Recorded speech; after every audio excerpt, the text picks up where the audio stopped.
So without intermolecular forces, we wouldn't have solids or liquids at all.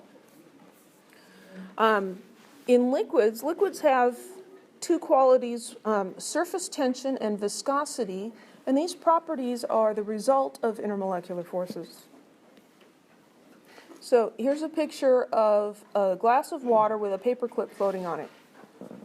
Paperclips are made out of metal, right? Metal is supposed to sink in water, isn't it? Because metal has a higher density than water, so it should sink. So why the heck is that paperclip floating on the water? Has to do with surface tension. If you look carefully at this picture, do you see how there's some distortion here? We would expect this line to come around smoothly, but it's distorted. And if you do this at home, you can try this at home with a paperclip or like a needle, not a pin, but a needle. You have to make sure the cup is very, very clean. You'll see that there seems to be almost like a skin on the water, and that this paperclip is sitting on the skin. That skin is the surface tension. This is why, like water skaters, the little bugs, they can skate on the water. They should just sink in, right? But they don't. They're on top of this skin of water, the surface tension.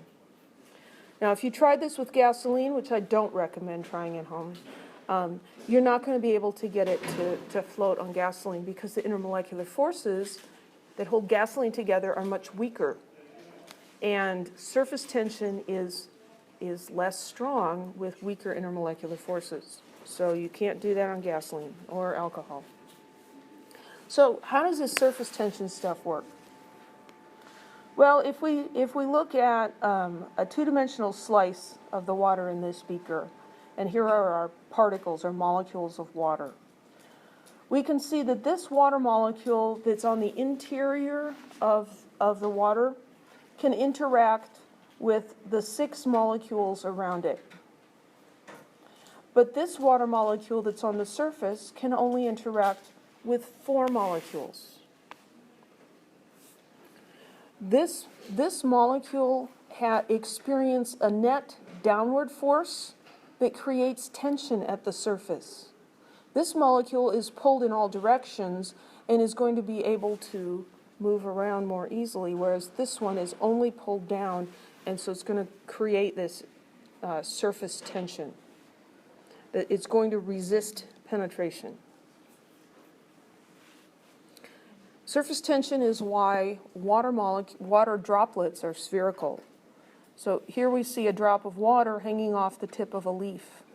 You might say, well, that's not spherical. That's like teardrop shaped. It's a drop shape.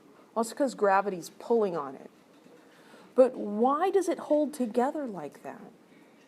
And why isn't it a cube or a triangle or something? It has to do with the surface tension. The surface tension causes the water to want to minimize its surface area, and the shape with the smallest surface area for the volume is a sphere. Here's some guys playing with water on the space shuttle. So without any gravity, you can have this big glob of water floating in the air, and it will make a sphere. And you could break that in half. You could add more to it. It's always going to make a sphere to minimize the surface area. Viscosity is another property of liquids that is due to intermolecular forces. Viscosity is the resistance of a liquid to flow, how thick it is. So if you pour water, it pours very easily. If you pour honey, it doesn't pour very easily, right? It's very thick. Or motor oil is thick. The thicker it is, the more viscous it is. Motor oil is more viscous than gasoline. Honey is more viscous than water. And the viscosity, the thickness, is caused by stronger intermolecular forces. In order for a liquid to flow, the molecules have to move relative to each other.